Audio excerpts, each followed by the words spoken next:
apa yang terjadi saat ini itu kita sampaikan karena masih banyak orang-orang yang belum memahami. Lewat karakter ini kita mau gambarin bahwa sebenarnya secara sadar atau tidak sadar, jangan-jangan sifat Zionis itu ada dalam diri kita gitu. Mau mandang dari mana? Parenting tadi dapat, pergaulan sosial dapat, agamanya dapat, utuh dan itu semua utuh. Palestina kan masih perang. Ini bukan perang, mereka cuma pengen membunuh kita semua. Orang-orang yang ada di Palestina. Gaza yang sebenarnya ditindas, dihancurkan. Jangan pernah melupain Gaza ya.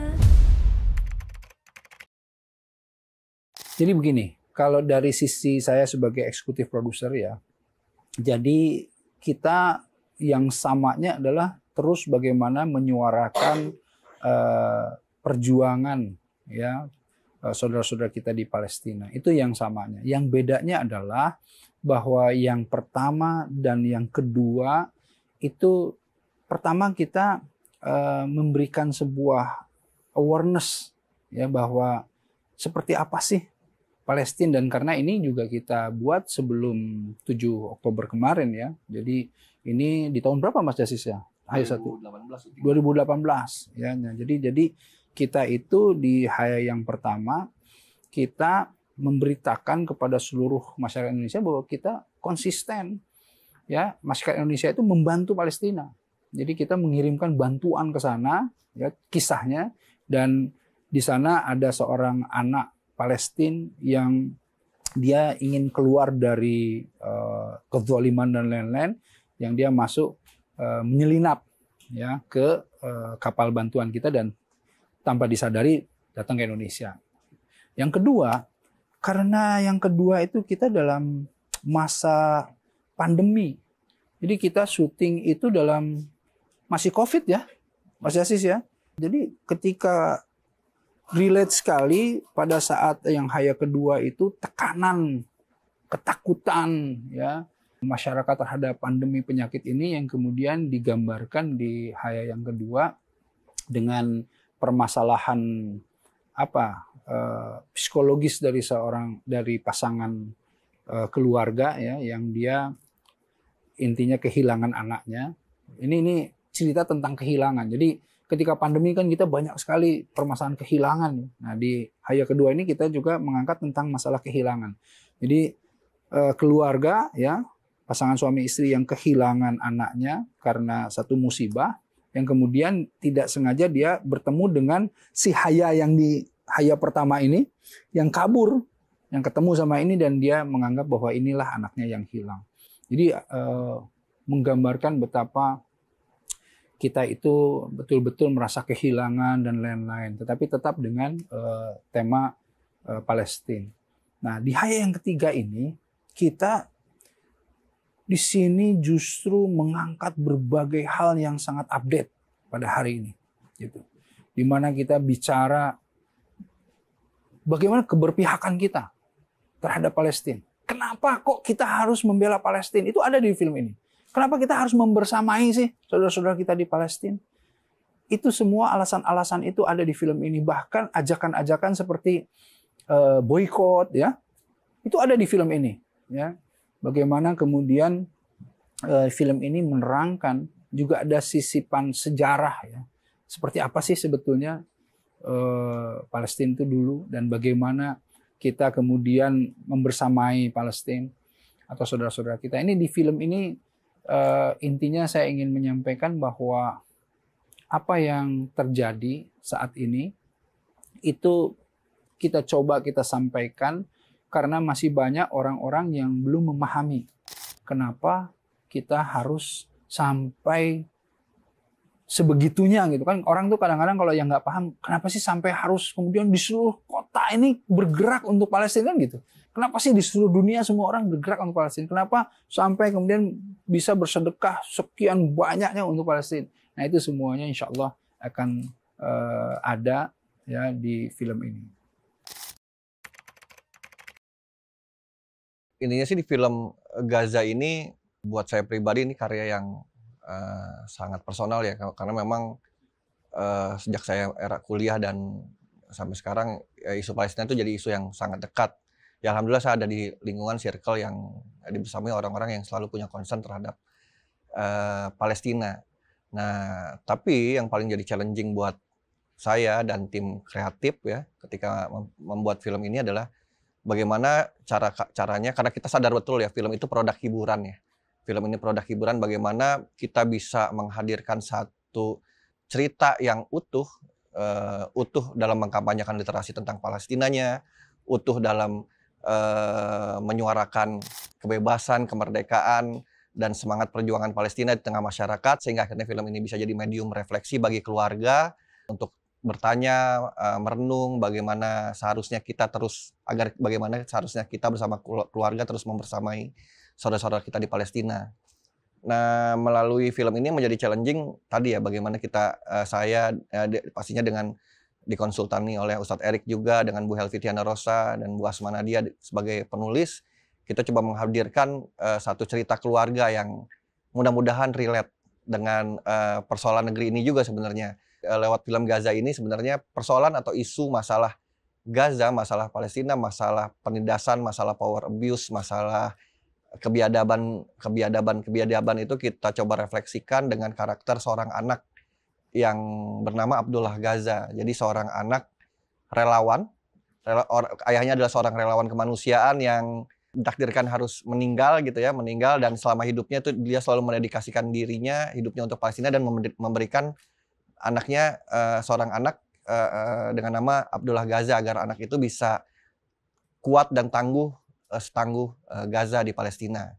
Jadi anak yatim piatu ini akhirnya tinggal dibawa Ustadz Yusuf yang diperankan oleh Ustadz Erik Yusuf ke sebuah rumah yatim yang dikelola oleh Ustazah Dewi yang diperankan oleh Oki Setiana Dewi, dan juga adiknya itu adalah Cut Siva atau yang memerankan karakter Safira, di mana di situ karakter Abdullah Gaza itu bertemu dengan Haya, seorang anak Palestina yang tadinya akan dipulangkan ke negaranya tapi tidak bisa dipulangkan karena peristiwa genosida terjadi pada 7 Oktober, mulai terjadi pada 7 Oktober tadi. Nah, akhirnya kehadiran Gaza itu seperti obat kerinduan pada karakter Haya, di mana akhirnya pada suatu ketika tragedi terjadi, ada seorang karakter di sini, lagi-lagi untuk menggambarkan situasi Palestina dengan cara yang sederhana gitu, kita coba main pendekatan-pendekatan yang sifatnya simbolik atau semiotik lah dalam istilah bahasa filmnya. Jadi saya menghadirkan satu karakter yang bernama Benny Netanyahu. Benny Netanyahu ini kita tahu lah bahwa sebenarnya lewat karakter ini kita mau gambarin bahwa sebenarnya secara sadar atau tidak sadar, jangan-jangan sifat Zionis itu ada dalam diri kita gitu. Sifat Zionis, apa itu sifat Zionis? Sombong, angkuh, selalu menekan yang lemah gitu ya. Terus beraninya sama perempuan, sama anak kecil. Nah, itu coba kita gambarkan lewat ada satu karakter yang pastinya semua yang menonton akan membencinya lah. Aku di sini di Gaza ini sebagai karakternya Boim. Boim ini seorang wartawan, dan wartawan ini yang pastinya yang ngedukung banget Palestina, dan ya kita berjuang dari ranah atau petnya wartawan terhadap Palestina gitu.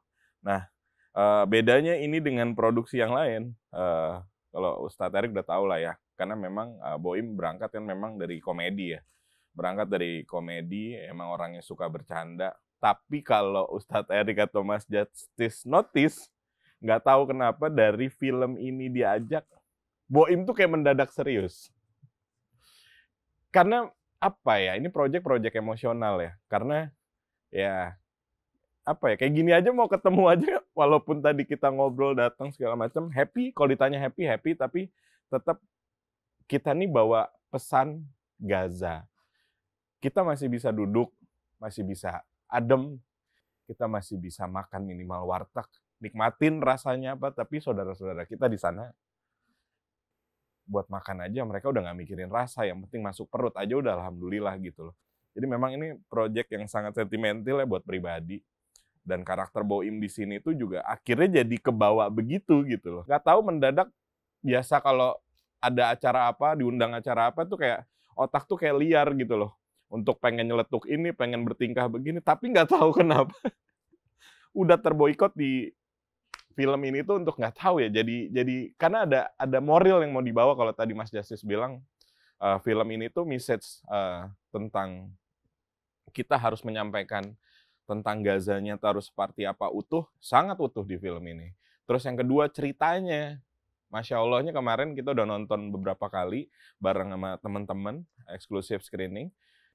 Ini film selain message tentang Palestina utuh, tapi ceritanya ringan. Dalam artian gini, penonton ini nggak akan mulu dan nggak akan bosan untuk melihat bahwa film ini tentang kampanye Gaza. No, nggak. Karena film ini literally ada ceritanya yang sangat menarik dan nggak perlu sulit untuk mencerna ceritanya.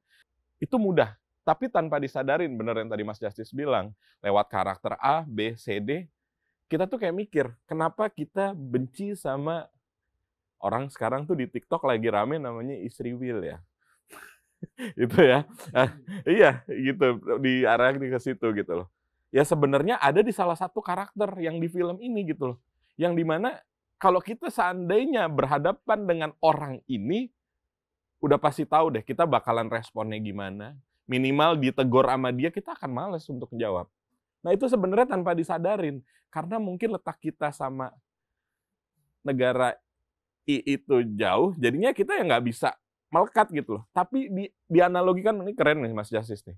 Ada satu karakter yang sebenarnya kalau ini seandainya muncul depan mata kita, sekesel itu. Nah itulah yang sebenarnya harus dibangun, dalam artian bukan untuk membuat jadi membenci ya, tapi sebenarnya kayak, ya seandainya itu udah kayak respon spontan terhadap sesuatu yang dengan karakter begini akan seperti apa. Jadi ya film ini complete package lah. Kalau aku ngelihatnya ini complete package. Mau mandang dari mana? Parenting tadi dapat, pergaulan sosial dapat, terus agamanya dapat, utuh dan itu semua utuh. Jadi film ini project yang menurut aku luar biasa sentimental. Itu sih. Ini dia aktor ya, kok bisa serius ya? Nggak tahu, di film ini tuh aku emang begitu. Langsung Jadi bicaranya aja langsung serius. Saya udah berapa film sama dia kusut sekali. Pas saya dengar hebat juga nih, bisa lurus nih bicaranya nih. nggak tahu, langsung kayak kebuntu gitu loh. Itu emosionalnya di situ, Masya Allah. Kalau ditanya ada yang keempat atau kelima, untuk rangkaian hayanya saya belum bisa jawab hari ini. Tapi kalau apakah ke depan akan terus bikin film-film bertema kemanusiaan dan kaitannya dengan Palestina, insya Allah akan selalu ya Ustadz ya. Mudah-mudahan bisa terus berkelanjutan karena menurut kami jika misalnya kita terus berdoa, misalnya Allah takdirkan dalam waktu dekat gencatan senjata, dari data yang kami lihat untuk membangun Gaza kembali itu butuh ribuan triliun ya. Ribuan triliun sehingga akhirnya kampanye tentang Gaza dan Palestina ini harus jadi, menurut saya ibaratkan seperti lari maraton gitu.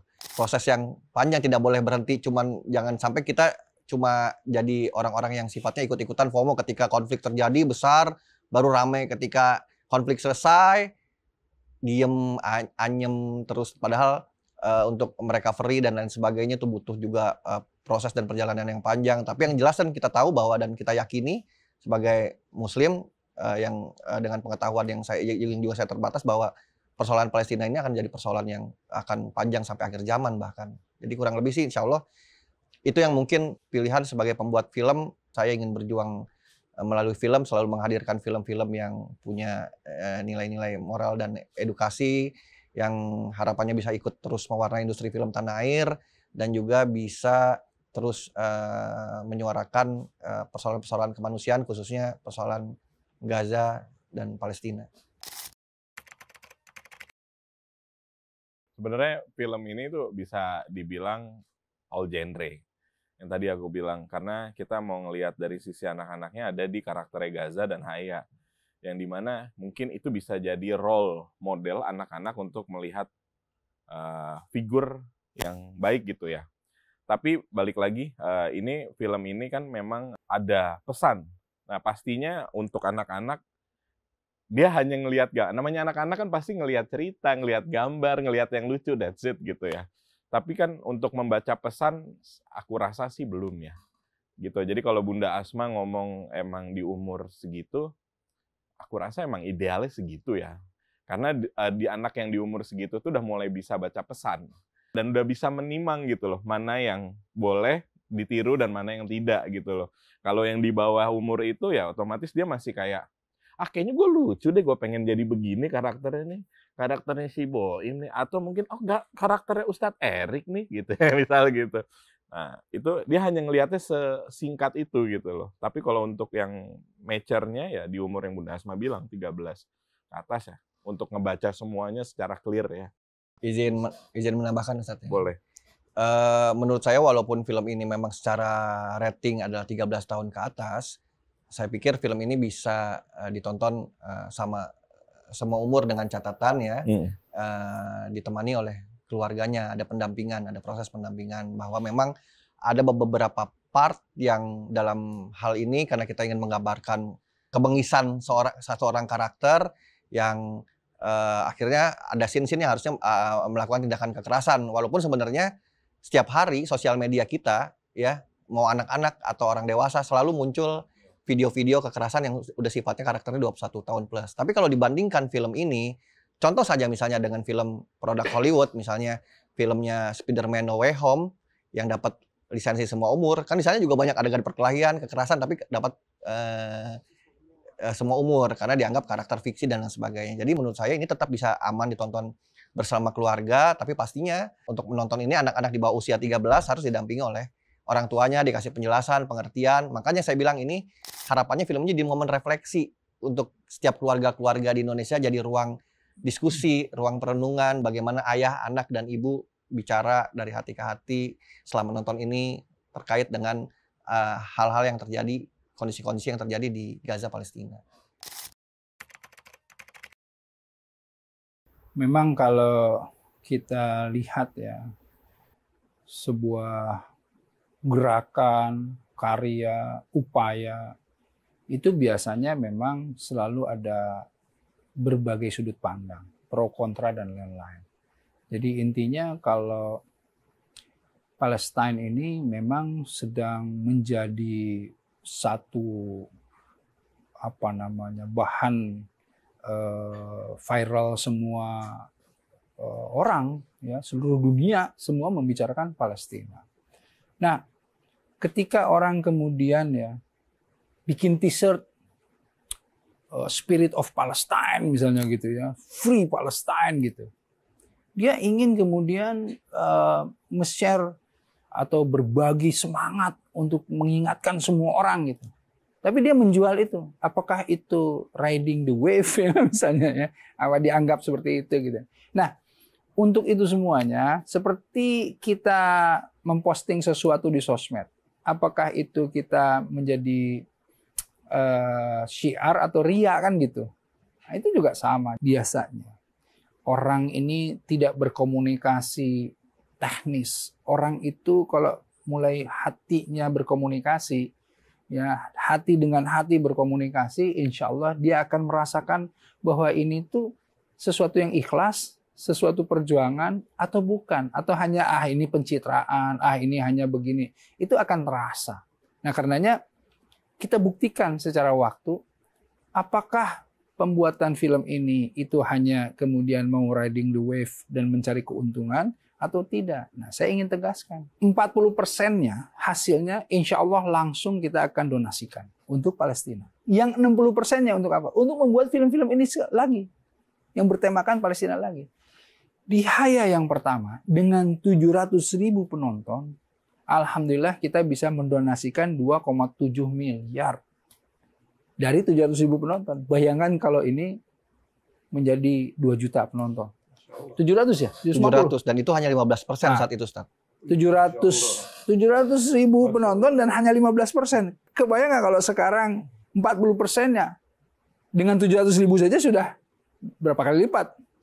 Apalagi kalau kita bisa push sampai 2 juta. Nah, jadi film ini sebagai mesin sedekah yang besar sebetulnya.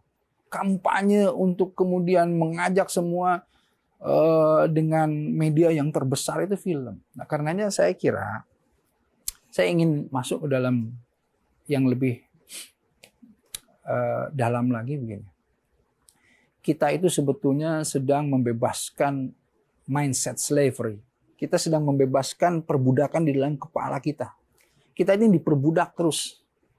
Dengan apa? Dengan kampanye-kampanye, dengan propaganda-propaganda yang kalau kita lihat dulu bagaimana Yahudi ini dibantai oleh Nazi dengan pemahaman kita, film-film Holocaust di mana-mana, bahkan film-film yang hampir semua film ya kemudian menggambarkan bagaimana bahwa bangsa ini di Holocaust oleh yang namanya Nazi pada saat itu. Dan seniman-seniman semua berkarya yang indah-indah ya. Steven Spielberg, Schindler's List dan lain-lain, film-film yang indah-indah semuanya. Nah, sekarang ternyata bangsa ini mengenosida Palestina. Nah, karenanya saya membuat yang namanya Sanubari Palestina, yaitu Persatuan Budayawan, Seniman, Artis Peduli Palestina, di mana kami ini ingin mengajak bukan hanya nanti Indonesia, tetapi seluruh dunia untuk membuat karya-karya. Nah, karenanya betapa pentingnya ini kita membebaskan perbudakan mindset kita ya terhadap Palestina ini. Jadi seakan-akan orang tuh dibuat bahwa kalau Yahudi yang di Holocaust ya, yang di genosid harus dibela. Tetapi kenapa Palestina yang di genosid tidak dibela? Nah, ini kan permasalahannya ada semacam konspirasi besar yang kita harus lepaskan itu. Nah, ini juga bagaimana gerakan Ghauzal Fikr, peperangan dalam pemikiran ya, bahwa film ini hadir dan harus ditonton oleh semuanya agar supaya kita itu memahami bahwa aksi bela Palestina itu harus terus kita gaungkan, bukan hanya karena kita sebagai muslim, saudara sesama muslim, ya al-muslimu kal jasadil wahid, tetapi kita juga saudara ukhuwah insaniyah atau basariyah, sesama manusia. Nah, karenanya saya ingin ini bukan hanya untuk orang muslim saja. Justru ada di dalam film ini beberapa scene yang kemudian ada orang dari non-muslim atau orang Nasoro gitu ya yang mengajak, yang memberikan informasi bahwa gereja-gereja juga dibom, orang-orang Nasrani juga kemudian dizolimi dan lain-lain. Jadi ini bukan masalah muslim. Makanya mohon maaf ya, saya ingin menegaskan ada satu daerah yang mulai ada isu menolak ini. Kenapa? Karena menurut mereka mungkin ini adalah satu film agama yang berpihak kepada agama tertentu. Tidak. Ini film ini berpihak kepada kemanusiaan. Dan kalau seandainya kita masih merasa manusia, ayo kembali menjadi manusia yang punya empati kepada manusia yang lainnya. Bukan hanya agama, bukan hanya negara, bukan hanya keberpihakan. Bukan karena, saya memihak Israel, saya memihak Palestina. Bukan. Kita semuanya harus memihak kepada kemanusiaan yang menggambarkan, yang menjelaskan, yang kemudian mengajak semua untuk membersamai saudara-saudara kita di Palestina. Ayo Sobat Republika, mari kita nonton film Gaza di hari pertama tanggal 12 Juni 2025. Putihkan bioskop.